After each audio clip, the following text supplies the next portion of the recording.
हमारे चैनल को सब्सक्राइब करें और सभी वीडियोस के नोटिफिकेशंस प्राप्त करने के लिए बेल आइकन दबाएं। स्टूडेंट्स, आज अपन 9th पर बिल्कुल बेसिक साइंस पर बात करेंगे और जहां तक क्लास 9th में साइंस में फिजिक्स पोर्शन की बात है वो आपके 8th चैप्टर से स्टार्ट होता है और फिजिक्स में पहला जो चैप्टर आपको पढ़ना है वो मोशन करके 8th चैप्टर में। अच्छा, ये बात मैं क्लियर कर देना चाहता हूं कि चाहे वो एनसीईआरटी पैटर्न में सीबीएसई के स्टूडेंट हो या कि किसी भी स्टेट बोर्ड के स्टूडेंट्स हो, उनका जो साइंस का चैप्टर है ये 8th चैप्टर वो बिल्कुल फिजिक्स का ही चैप्टर है और ये जो हमारा एक्सप्लेनेशन है वो दोनों ही मीडियम के, इंग्लिश मीडियम के और हिंदी मीडियम के स्टूडेंट्स बड़ी ही आसानी से इससे लाभ उठा सकते हैं। इसलिए पहली बार अगर आप देखना चाह रहे हैं, देख पा रहे हैं, तो सबसे पहले द्विवेदी फिजिक्स चैनल को सब्सक्राइब कर लीजिए और जब तक समझ में ना आए, एक बार में अगर हो सकता है आप पहली बार देख रहे हैं तो ये भाषा आपको पहली बार समझ में आए, लेकिन जब आपका मन इसमें लग जाएगा तो एक एक चीजें, एक एक पॉइंट्स आपको हम क्लियर करने की कोशिश करेंगे। आज तो सबसे पहले अपन बात करते हैं इस मोशन या गति नामक विषय पर। ये जो विषय वस्तु है बच्चों बहुत ही कॉमन सा ये सब्जेक्ट है आपका मोशन जो है। और सबसे पहले मैं इसमें आपको ये बता दूं कि ये जो मोशन है वह कोई निरपेक्ष या जो एब्सोल्यूट डेफिनेशन या कॉन्सेप्ट नहीं है। It is always a relative concept. मतलब जब भी हम रेस्ट या मोशन वर्ड सुनते हैं, गति या विराम अवस्था की बात सुनते हैं, तो आपको सबसे पहले मेरी ये लाइन याद करनी चाहिए कि रेस्ट या मोशन जो ऑब्जेक्ट है उसकी रिलेटिव कॉन्सेप्ट होती है, उसकी वो रिलेटिव स्टेट होती है। किसी भी ऑब्जेक्ट की आप जो है एब्सोल्युटली रेस्ट या मोशन की कल्पना, इमेजिन नहीं कर सकते। एक उदाहरण आप देखिए, जैसे जब आप कहते हैं कि आपका स्कूल आपके होम से हाउ मच डिस्टेंस, कितनी दूर पर है आपके घर से आपका विद्यालय, एक चीज आप देखिए इसमें। और दूसरी चीज वही मैंने जो एग्जांपल लिया है कि एक बस चल रही है, एक बस जो है मूव कर रही है, दैट इज इन मोशन। और जब हम उसको पेड़ पौधों से रिलेट करते हैं, दोनों ही दशाओं को आप बड़ी आसानी से, बड़े इत्मीनान से सोचिए। पहली दशा में मैं बात करता हूं, जब आप कहते हैं कि आपका विद्यालय आपके घर से 3 किलोमीटर की डिस्टेंस पर सिचुएट स्थित है, तब आप देखिए कि आपको ऐसा लगता है कि आपका घर भी, होम भी इन रेस्ट स्टेट और आपका जो स्कूल है वो भी इन रेस्ट स्टेट। थोड़ा सा इसको बदल कर देखिए। जब हम एक विज्ञान की, साइंस की कौतूहल से, जिज्ञासा से, क्यूरियोसिटी की बात करते हैं, तब आपको लगेगा कि हमारा जो घर है और हमारा जो विद्यालय है वो एक प्लेनेट पर सिचुएटेड है, एक प्लेनेट जिसे हम अर्थ कहते हैं। और अर्थ क्या है? That always rounds towards the sun. ये सूर्य के चारों ओर लगातार चक्कर लगाती है जब पृथ्वी, तो when earth is always in motion state, when we relate to the sun axis, then हमको ऐसा लगता है कि अच्छा, जब अर्थ ही ऑलवेज मूव करती है तो हमारी क्या विशा, मतलब हम घर में बैठे हैं, महसूस कर रहे हैं कि we are in rest, but actually according to the sun in its own axis is always round. तो इस तरह से हम कह सकते हैं कि जब हम अर्थ के रिस्पेक्ट, सन के रिस्पेक्ट किसी घर या स्कूल की इमेजिन करते हैं तो उसको भी हम इन मोशन कह सकते हैं। और जब हम इन दोनों रेफरेंस फ्रेम्स, दोनों ही रेफरेंस पॉइंट्स के अकॉर्डिंग इनको रिलेट करते हैं, यानी रिलेटिव स्टेट को एक्सप्लेन करते हैं, तो ये जो घर है आपका वो भी इन रेस्ट होता है और आपका जो स्कूल होता है वो भी इन रेस्ट होता है। दूसरी कंडीशन को थोड़ा सा मैं एक्सप्लेन करके आपको बताना चाहूंगा कि व्हाट इज मोशन। बस को चलते हुए आपने देखा होगा, मेरे को लगता है कि इसमें कोई इंग्लिश मीडियम और हिंदी मीडियम की बात नहीं आ रही है। When bus moves on the road, then in rest state all the trees, कैसा आपको फील होता है? ऐसा लगता है कि बस नहीं चल रही है, बल्कि बस के रिस्पेक्ट क्या हो रहे हैं, ये पेड़ पौधे तेजी से भागते जा रहे हैं। और थोड़ा सा तेज मैं आपको चलाऊंगा। अगर किसी ने रेलवे ट्रैक देखा होगा, ट्रेन चलती हुई देखी हो, मैं मानता हूं कि कुछ बच्चे जरूर देखे होंगे ट्रेन चलती हुई, और कुछ लोग तो चढ़े भी होंगे ट्रेन में, मैं ऐसा भी मान लेता हूं। मान लीजिए आप चढ़े हैं ट्रेन में, और जब देखिए कि नदी के नीचे से ट्रेन निकलती है, तो आपको क्या लगता है? We are in train and all the rivers and all the other objects feel as in motion. तो चल ट्रेन रही है, चल बस रही है, और आपको लगता क्या है, ये पेड़ पौधे चल रहे हैं। मतलब जो ये स्टेट ऑफ द ऑब्जेक्ट है, मैं आपको ये यहां एक्सप्लेन करना चाहता हूं कि कोई भी जो स्टेट ऑफ द ऑब्जेक्ट है, that is never absolute, that is always relative state, चाहे वो रेस्ट हो या फिर वो मोशन हो। इसलिए हम जो डेफिनेशन ऑफ द मोशन देते हैं वो ये देते हैं कि टाइम के respect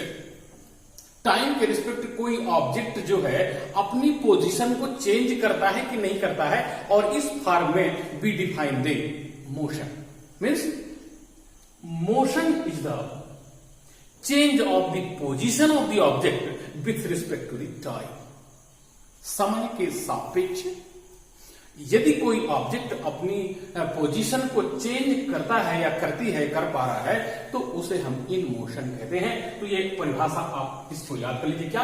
if any object change its position with respect to time, that is called in motion state, and if it is not change, it does not change the position with respect to time, that is called in rest state. Means अगर आप motion का definition कर पा रहे हैं कि यदि कोई वस्तु समय के सापेक्ष अपनी स्थिति में, पोजीशन में परिवर्तन करती है, तो उसे गतिशील अवस्था में कहा जाता है, और otherwise that is called in rest state. यदि कोई वस्तु समय के सापेक्ष अपनी स्थिति में, पोजीशन में कोई परिवर्तन नहीं करती है, तो उसे हम विराम अवस्था में कहा करते हैं।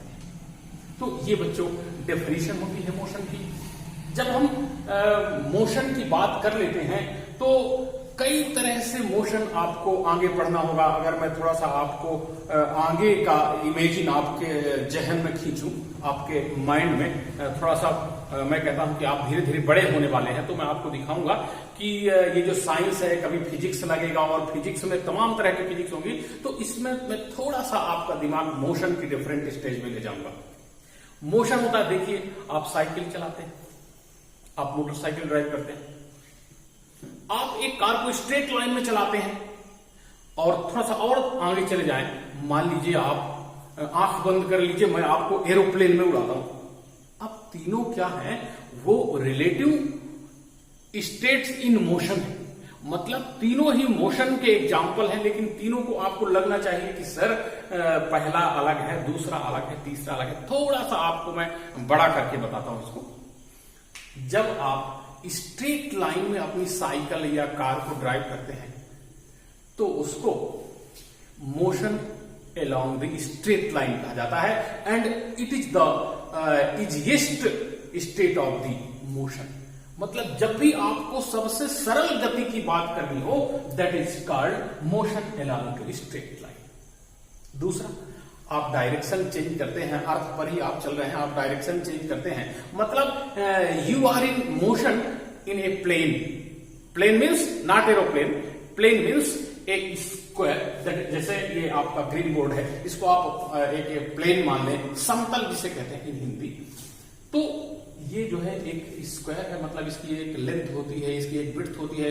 उसको अगर ज्योमेट्रिकली डिफाइन करें तो उसमें आप पाते हैं कि वो क्या होता है, उसमें एक एक्स एक्सिस होता है, एक वाई एक्सिस होता है। मीन्स आपका जो मोशन है एक्स एक्सिस में भी हो सकता है, और डायरेक्शन जैसे चेंज होता है तो वो वाई डायरेक्शन में हो सकता है। It is called two dimensional motion. मतलब फर्स्ट, अगर straight line motion along to straight line अगर कहें तो उसको कहते हैं one dimension motion. Means in state of motion you never change your dimension. Second is 2-dimensional motion.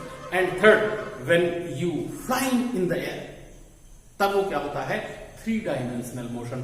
ज्यादा चर्चा नहीं करेंगे, नहीं आप कहेंगे कि सर आप तो अभी 9वीं पढ़ा रहे थे, अभी हमको 11वीं क्यों ले गए. मैं थोड़ा सा आपको जिज्ञासा बता रहा हूं कि आप ही 11वीं में जाएंगे और आप ही 9वीं 10वीं पास करेंगे. इसलिए स्ट्रेट लाइन की बात करते हैं, क्योंकि आपको 9th में स्ट्रेट लाइन पर गौर फरमाया गया है.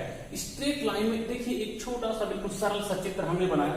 एक रेफरेंस पॉइंट है जहां से आप चलना शुरू करते हैं. जहां से चलना शुरू करते हैं वो ओरिजिन होगा. शुरू माने ओरिजिन. तो ये ओरिजिन पॉइंट है और टाइम के रिस्पेक्ट ये डिफरेंट पोजीशन एक्सप्रेस हो रही है. That is expressed in straight line always. इसलिए इसको हम स्ट्रेट लाइन में मोशन कहते हैं. ए पॉइंट है 10 मीटर है, मीटर में इसको बताया गया है लेंथ में स्ट्रेट लाइन को. कुछ समय के बाद 20 metre, 30 metre, 40 metre, 50, 60, 70 and 80 metres. It is your change in position with respect to the time. Means you are in motion, and because you make a path as a straight line, therefore motion is called the motion along the straight line.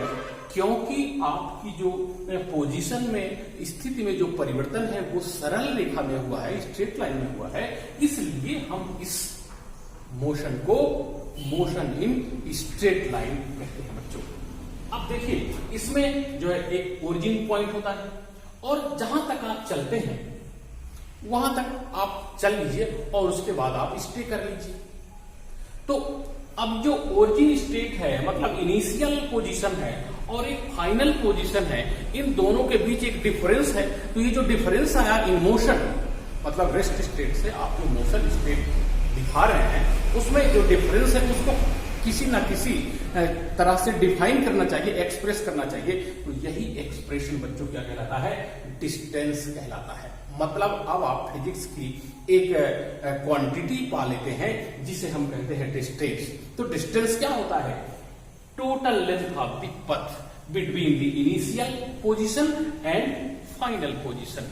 मतलब initial position से final position के बीच जो total length of the path है जिसको आपने time के respect अपनी पोजीशन को चेंज करके हासिल किया है, गेन किया है, that physical quantity is defined as the distance. Means distance can be defined as the total length of the path between origin point and final point, end point. ये अंतिम बिंदु एंड पॉइंट. मतलब end point और origin point के बीच जो total length of the पथ होता है उसको हम डिस्टेंस कहते हैं. आप ये देख पा रहे होंगे कि इसको एक्सप्रेस करने में हमको किसी भी डायरेक्शन की जरूरत नहीं है. मतलब वी हैव ओनली मैग्नीट्यूड. तो इस तरह से चूंकि डिस्टेंस का जो एक्सप्रेशन है विदाउट डायरेक्शन इजिली हो जाता है.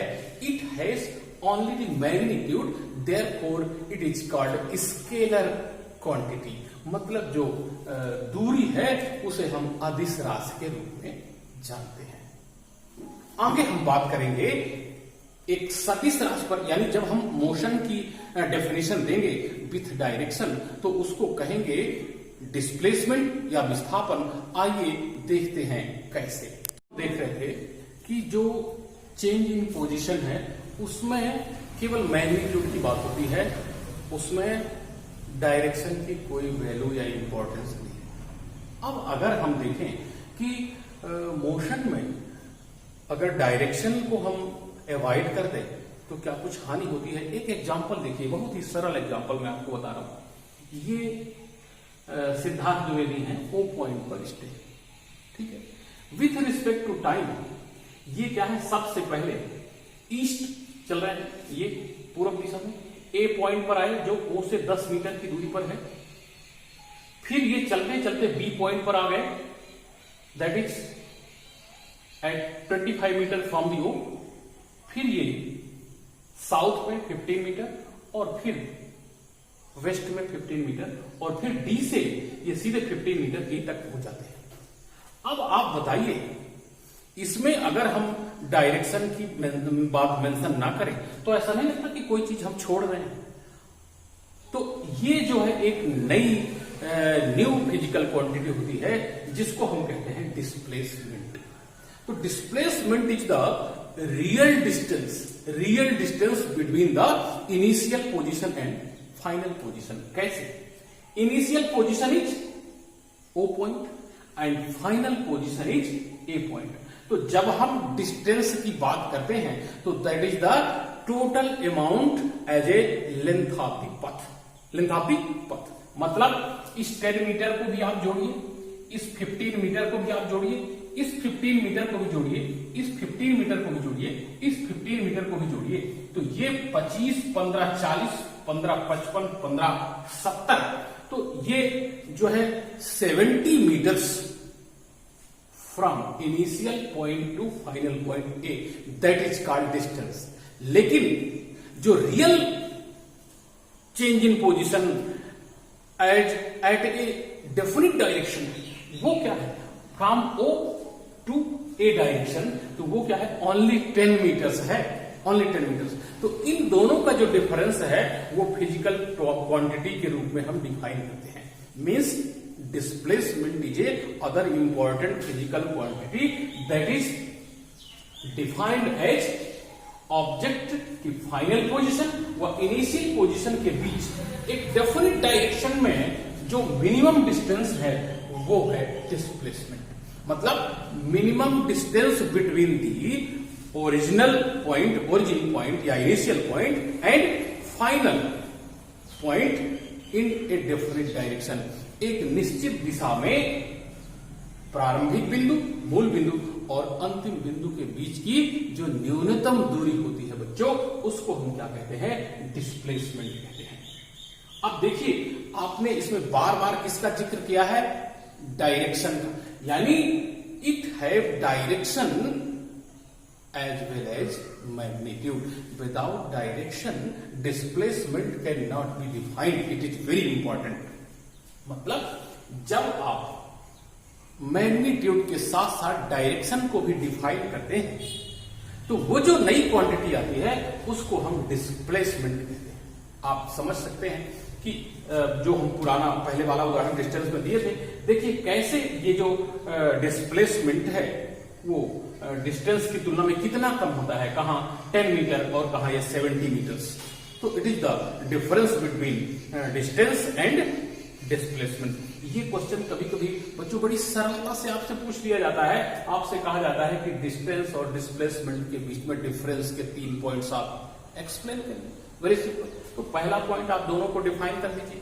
मतलब डिस्टेंस क्या है? ओरिजिन पॉइंट और फाइनल पॉइंट के बीच total length of the path है। और ये क्या है? एक निश्चित डायरेक्शन में मिनिमम डिस्टेंस है। आपने दोनों को डिफाइन कर दिया। फिर अब आप देख रहे हैं कि डिस्टेंस में किसी भी डायरेक्शन मेंशन की कोई जरूरत नहीं होती। मतलब वो क्या है? स्केलर क्वांटिटी है। But in displacement there is also need about the direction with magnitude, therefore it is vector quantity. तो इस तरह से ये कर दिया आपने। अब इसका एक कंपैरिजन दे दीजिए। देखिए कि कैसे जो है डिस्टेंस मैग्नीट्यूड में बहुत भारी होती है और कैसे इसका जो मैग्नीट्यूड है कैसे कम हो जाता है। मतलब ये जो डिस्टेंस है वो ऑलवेज डिस्प्लेसमेंट से या तो इक्वल होगी या तो उससे ज्यादा होगी, मोर देन डिस्प्लेसमेंट। तो ये दोनों का कंपैरिजन है। तो इस तरह से जो मोशन के जो पहले बेसिक कॉन्सेप्ट हैं, मतलब डिस्प्लेसमेंट और डिस्टेंस, वो आज हमने आपको बताया। आगे ऐसे चर्चा करेंगे बच्चों कि कैसे रेट ऑफ द मोशन होता है, कैसे रेट ऑफ द वेलोसिटी होता है, एक्सेलरेशन कैसे परिभाषित करते हैं, और इन्हीं जो कॉन्सेप्ट्स है ना बच्चों, इन पर छोटे छोटे न्यूमेरिकल्स कैसे आपसे पूछ लिए जाते हैं, इन बातों पर भी चर्चा करेंगे। देखते रहिए द्विवेदी फिजिक्स चैनल।